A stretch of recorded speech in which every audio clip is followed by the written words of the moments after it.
नमस्कार, मैं हूं देवेंद्र। आप देख रहे हैं पंजाब केसरी टीवी।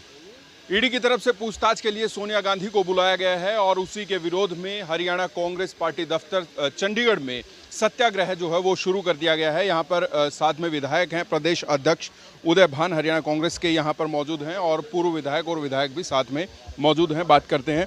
अध्यक्ष जी, आज सत्याग्रह आपने शुरू कर दिया है, किस मुद्दे पर किया है? जिस तरह से भारतीय जनता पार्टी सरकार ईडी का अपने जो ये एजेंसियां हैं, चाहे ईडी हो, सीबीआई हो, इनकम टैक्स हो, और विशेषकर ईडी को एक विरोधियों के खिलाफ एक हथियार बना करके जो इस्तेमाल कर रही हैं, और वो ईडी केस जो कि बनता ही नहीं। सोनिया जी के खिलाफ राहुल जी के पास कोई लेन देन नहीं हुआ पैसे का। 2016 में यही ईडी इस केस को बंद कर चुकी थी। फिर दोबारा से बदले की भावनाओं से, दुर्भावना से ये मोदी सरकार ने शुरू किया है। इस चीज़ को बिल्कुल भी बर्दाश्त नहीं किया जाएगा। कांग्रेस पार्टी पहले अंग्रेज़ों से लड़ी थी, अब इन काले अंग्रेज़ों से लड़ेगी, इन अंग्रेज़ों के पिट्ठों से लड़ेगी और किसी भी तरह से जो पीछे नहीं हटेगी। हम सत्याग्रह जो हमें सत्य और अहिंसा के रास्ते पर जो चलना सिखाया महात्मा गांधी जी की प्रेरणा से, हम उसी सत्याग्रह के माध्यम से इस सरकार को हम चेता रहे हैं कि वो इस तरह की जो उनके काम चल रहे हैं उनसे वो बाज आएँ और विरोधियों को दबाना बंद करें। जो मूलभूत समस्याएं उनकी तरफ ध्यान दें। आज जो बेरोजगारी की है, चाहे वो महंगाई की समस्या है, चाहे ये ढहती हुई अर्थव्यवस्था का मामला है, चाहे जिस तरह से एक एक करके जो पब्लिक सेक्टर के दायरों को बेचा जा रहा है, बैंकों को खोखला किया जा रहा है, यहाँ से जो भाग कर गए, जो ईडी की जो आवश्यकता थी वो विजय माल्या के लिए ज़रूरत थी, नीरव मोदी के लिए ज़रूरत थी, हमारे उसको महल चौकसी के लिए ज़रूरत थी, तो उन लोगों को तो ये ला नहीं सकते। ललित मोदी के लिए आवश्यकता थी, उन लोगों पर तो ईडी की कार्रवाई कर नहीं सकते।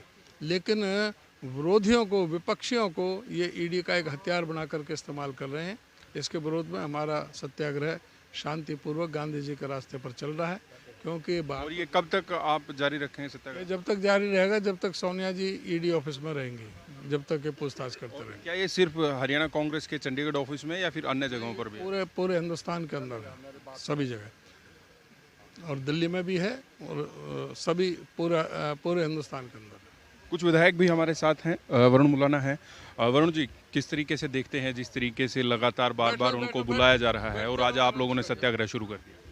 देखिए, ये एक विपक्ष की आवाज़ को दबाने की एक नाकाम कोशिश भारतीय जनता पार्टी की है और इसे हम कामयाब नहीं होने देंगे। लोकतंत्र में विपक्ष की एक अहम भूमिका है जिसको कांग्रेस पार्टी बखूबी निभा रही है। ये आवाज़ जो दबाने की कोशिश हो रही है, ये आवाज़ आवाम की है, जनता की है, और इसे हम ना पहले हमने दबने दी है, ना हम आगे दबने देंगे।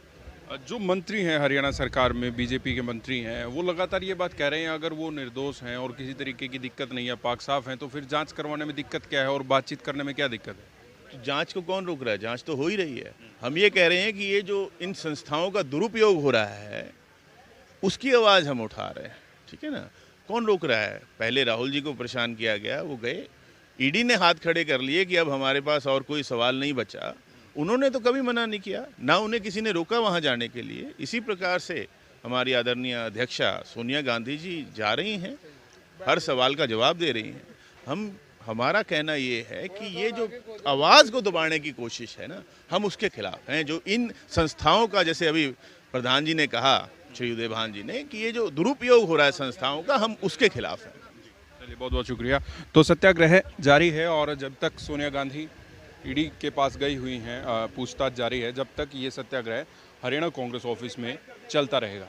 मैं हूं देवेंद्र, कैमरा के पीछे मेरे सहयोगी रजत। नमस्कार।